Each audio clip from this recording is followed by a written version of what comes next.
নামাজ আদায় করে রুমে ফিরে এলাম। ছামানাপত্র গুছিয়ে টাঙ্গায় চড়ে সকাল 7টা বাজার 20 মিনিট আগেই পৌঁছে গেলাম রেল স্টেশনে। মাদ্রাসা থেকে বেরিয়ে আসা এ যেন আমার জীবনের এক বেদনাদায়ক অধ্যায়। শেষবারের মতো নেত্রযুগলে তপ্ত অশ্রু উপহার দিয়ে তাকালাম আমার প্রিয় মাদ্রাসার দিকে। বিদায়ের যন্ত্রণা বুক চিরে উঠছিল। স্টেশনে লোকজন কম, কেমন যেন একটা ভয়ের নীরবতা। টিকিট কেটে একটি বেঞ্চে বসে আছি। একসময় ট্রেন এসে দাঁড়ালো। আমি এক কোণে গিয়ে বসি। পাশে 2-3 জন হুজুর, সামনের সিটে কয়েকজন বখাটে যুবক। সিগারেটের ধোঁয়া আর কটুক্তির গন্ধ ছড়িয়ে দিল চারপাশে। ও মোল্লা, এত বড় দাড়ি দিয়ে কি করিস?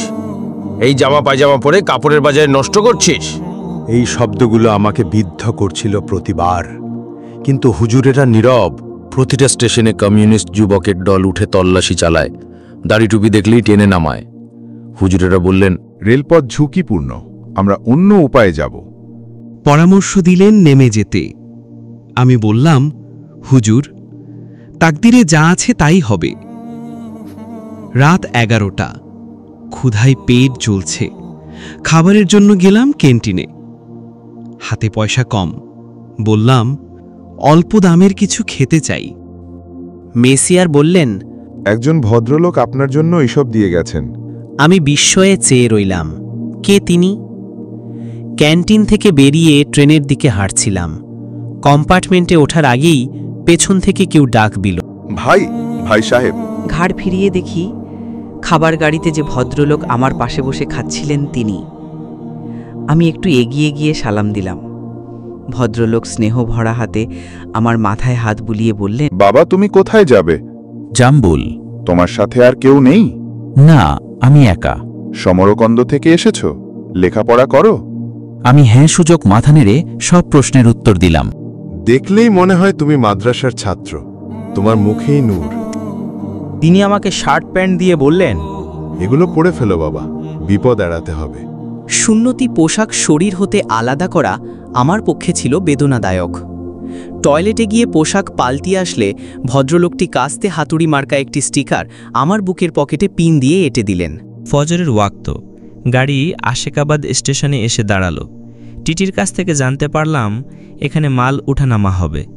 গাড়ি ছাড়তে 1.5-2 ঘন্টা বিলম্ব করবে। এ সুবাদে মসজিদে গিয়ে নামাজ পড়ে নেওয়া যায়। তাই ট্রেনে থেকে নেমে রেলওয়ে জামে মসজিদের দিকে চললাম। মসজিদে গিয়ে জানতে পারলাম 2 দিন আগে ইমাম মুয়াজ্জিনকে শহীদ করে মসজিদ রক্তে রাঙিয়েছে লেনিনের গুন্ডারা। জামাত বন্ধ, শুধু নিস্তব্ধতা।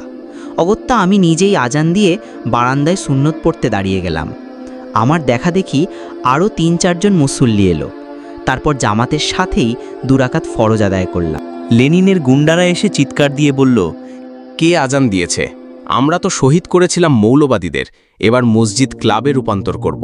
যুবকের অকথ্য বকাবকি আমার বুকে অস্থিরতার অনল প্রজ্বলিত করে দিল। ঘুমন্ত সিংহ শাবকের গায়ে অসির খোঁচা হানল। আকপাচ চিন্তা করার সামান্যতম ফুরসত না পেয়ে আমি ব্যাঘ্রের হুঙ্কার ছেড়ে বললাম, হে পাপিষ্ট নরাধম, আমাদের পবিত্র মসজিদ শহীদের খুনে লাল করে দিয়ে ক্লাব আর মদ্যশালায় রূপান্তরিত করবে? নর্তকীদের আড্ডাখানা বানাবে, মদ পান করে নাচ গান করবে, আর মুসলমানরা শুধু গ্যালারির দর্শক সেজে নীরবে সয়ে যাবে? তা কখনো সম্ভব নয়। তারা হায়নার মতো ঝাঁপিয়ে পড়ল আমার ওপর। অজ্ঞান হয়ে পড়ে গেলাম। চোখ খুলে দেখি হাসপাতালের বিছানায় শুয়ে আছি। পাশে তাকিয়ে দেখি সেই ভদ্রলোক। তিনি বললেন, তোমাকে আমি হাসপাতালে এনেছি। ট্রেন ছাড়ার বেশি দেরি দেখে নাস্তা করার জন্যে আমি মসজিদ মার্কেটের মুসলিম হোটেলে যাচ্ছিলাম। মসজিদের প্রধান ফটকে লোকজনের ভিড় আর হইতই শুনে এগিয়ে গেলাম। গিয়ে দেখি রক্তাক্ত অবস্থায় তুমি বেহুশ হয়ে মাটিতে পড়ে আছো। লোকমুখে শুনতে পেলাম বলসেবিকরা তোমাকে আজান দেওয়ার অপরাধে মারধর করে চলে গেছে। আমি 4-5 জন লোক নিয়ে চিকিৎসার জন্য তোমাকে হাসপাতালে নিয়ে যাই। একটু পরে কয়েকজন ধরাধরি করে আমাকে নিয়ে গেল ট্রেনে। শুইয়ে দিল ওই ভদ্রলোকটির সিটে।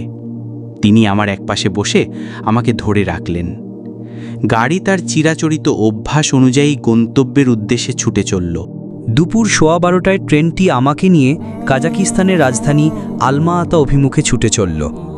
মাঠঘাট বনবাদার সেতু কালভার্ট পাড়ি দিয়ে প্রায় 5 দিনে আলমাআতা হয়ে আমার নিজ গ্রাম জাম্বুল এসে থামল। তিনি কিছু ফল, টাকা, ওষুধ দিয়ে বিদায় জানালেন। কান্না ভেজা চোখে বললেন, তুমি আল্লাহর আমানত, আবার হয়তো দেখা হবে। ট্রেন থেকে নেমে টাঙ্গায় উঠলাম। টাঙ্গায় এসে থামল বাড়ির সামনে। মা সালাম শুনেই ছুটে এলেন। রক্তাক্ত জামা কাপড় দেখে তিনি বিলাপ করে উঠলেন। আল্লাহ, আমার সন্তানের এই কি অবস্থা? আমি ধৈর্য ধরতে বললাম।